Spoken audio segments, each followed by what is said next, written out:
चलो बच्चों, let's start the chapter 10 10.2 circle class 10 का पहला क्वेश्चन हम लोग यहाँ पे स्टार्ट करते हैं। देखो, ये जो चैप्टर है वो टेंजेंट पे बेस्ड है और खास तौर पे टेंजेंट विद पाइथागोरस थ्योरम। ठीक, तो टेंजेंट और पाइथागोरस थ्योरम को लगाते समय आपको इसका कंसेप्ट आपको पता होना चाहिए कि पाइथागोरस थ्योरम कैसे अप्लाई की जाती है। चलो पहले क्वेश्चन के ऊपर हम आते हैं, थोड़ा सा बाद में डिस्कस करते हैं बाकी बातों को। देखो, यहाँ पे एक क्वेश्चन आपको दिया गया 10.2 का, ये पहले क्वेश्चन है। From the point of Q the length of tangent to circle is 24 centimetre. Means यहाँ एक सर्कल की एक बात हो रही है, उस सर्कल पर आपको टेंजेंट ड्रॉ करने के लिए कहा गया है। जैसा जैसा क्वेश्चन में आपसे कहा जाता है आपको एग्जाम में वैसे वैसे ही सब कुछ करना है। देखो, एक सर्कल आपको ड्रॉ करना है अकॉर्डिंग टू क्वेश्चन कुछ इस तरीके से। रफली कुछ सर्कल आपको, एक सर्कल आपको बना लेना जो कि एक सर्कल जैसा लगे। ऐसे सर्कल तो अब बन जाए तो अच्छी बात है, नहीं तो सर्कल जैसा लगना ही चाहिए। अब इस सर्कल पे आपको एक पॉइंट Q से एक टेंजेंट ड्रॉ करने के लिए कहा गया है। मान लो let the point Q is this, ये वो पॉइंट Q है जहां से आपको टेंजेंट ड्रॉ करने के लिए बोला गया है। आप इस पॉइंट Q से सर्कल पे अकॉर्डिंग टू क्वेश्चन एक टेंजेंट ड्रॉ करेंगे कुछ इस तरीके से। देखो, और टेंजेंट जैसे आप ड्रॉ करोगे ये सर्कल को एक पॉइंट पे जाके टच करती है। इस पॉइंट को आपको एक नाम देना है, आप नाम कुछ भी दे सकते हो। चलो मैं इसे पॉइंट P से रिप्रेजेंट कर देता हूं।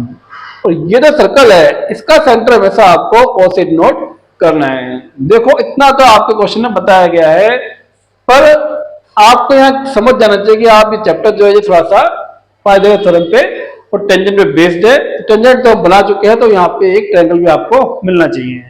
दो ट्रायंगल कैसे आएगा? ट्रायंगल के लिए आपको ज्वाइन करना है इस P को इस सेंटर से और इस Q को एक्सट्रीम पॉइंट को इससे इस सेंटर से। इतना करते ही लो आपका फिगर हो गया तैयार। फिगर तैयार होते ही आपके सामने ट्रायंगल आ जाएगा। अब इस ट्रायंगल को आपको दिखाना है कि ये राइट एंगल ट्रायंगल है, तो उसके लिए भी आपके 10.1 की पहली थ्योरम आपको बताई गई है कि अगर एक सर्कल पे आप एक टेंजेंट ड्रॉ करते होगे वो ऑलवेज क्या होती है? परपेंडिकुलर होती है उस सर्कल पर। ठीक, तो ये रहा वो एंगल 90। अगर देखो आप एमसीक्यू क्वेश्चन है तो आप फटाफट से कर सकते हो, डायरेक्ट कोई बड़ी बात नहीं है। ठीक, और हम यहाँ थोड़ा सा इसे थ्योरेटिकली सॉल्व करके देखेंगे। ठीक, और इसके बाद में क्वेश्चन PQ आपको बता देखा क्लियरली क्वेश्चन में कि जो Q से टेंजेंट की डिस्टेंस है वो आपकी है 24 सेंटीमीटर। क्लियर है? और जो डिस्टेंस है O से Q तक की वो है 25 सेंटीमीटर। Clear student? तो थोड़ा सा इसे आप लिख लेते हैं। देखो, एग्जाम में आपको लिखना कैसे अकॉर्डिंग टू क्वेश्चन। देखो, late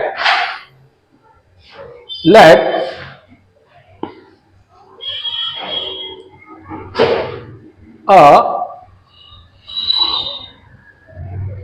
tangent line from tangent line, यहां आपको लाइन का नाम लिखना है PQ drawn from point Q to a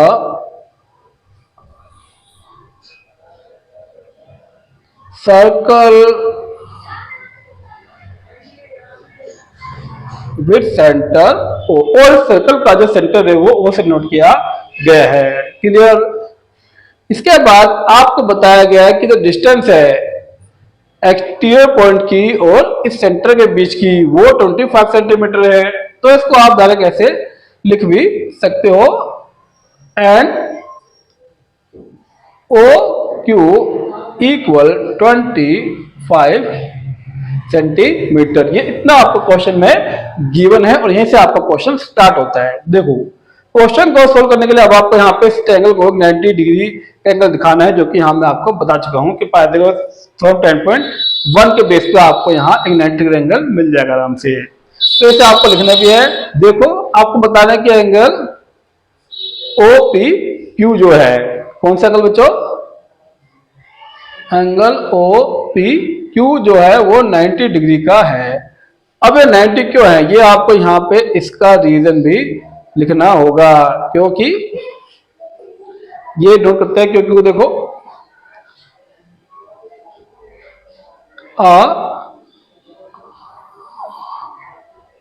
tangent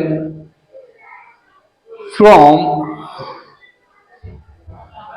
exterior point of circle is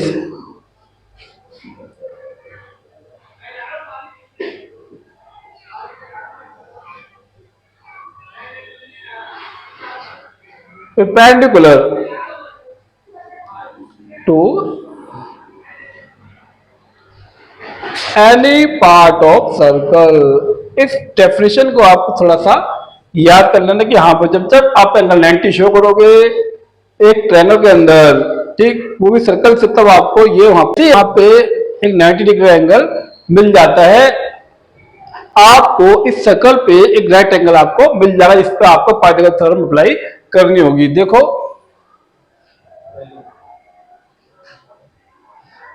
triangle किसका नाम है, OP Q. OP Q is the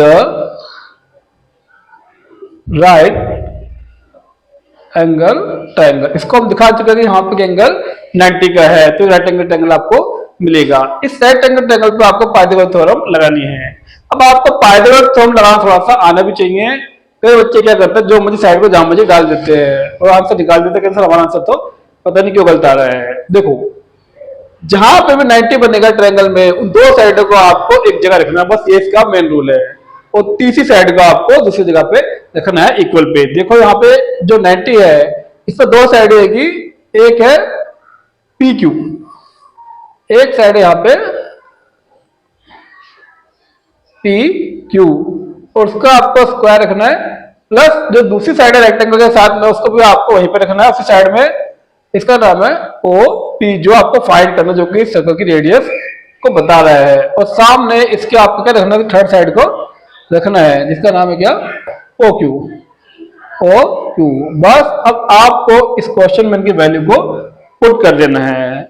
आपको पता है कि पी क्यू वाली यहाँ पर कितने देखिए आपको 24 सेंटीमीटर दे गिवन है, तो इसका आपको स्क्वायर लेना है। ओपी जो कि रेडियस को बता रहा है, ये आपको यहाँ पे फाइंड करना है। और ओ क्यू जो डिस्टेंस है सर्कल से इस एक्सटीरियर पॉइंट की, वो आपको दे रखी एग्जाम में 625 सेंटीमीटर। ओह 25 सेंटीमीटर। चलो इस क्वेश्चन को अब थोड़ा सा सोल्व करते हैं। देखो 24 का जो स्क्वायर होता है वो आपको पता है, वो होता है आपका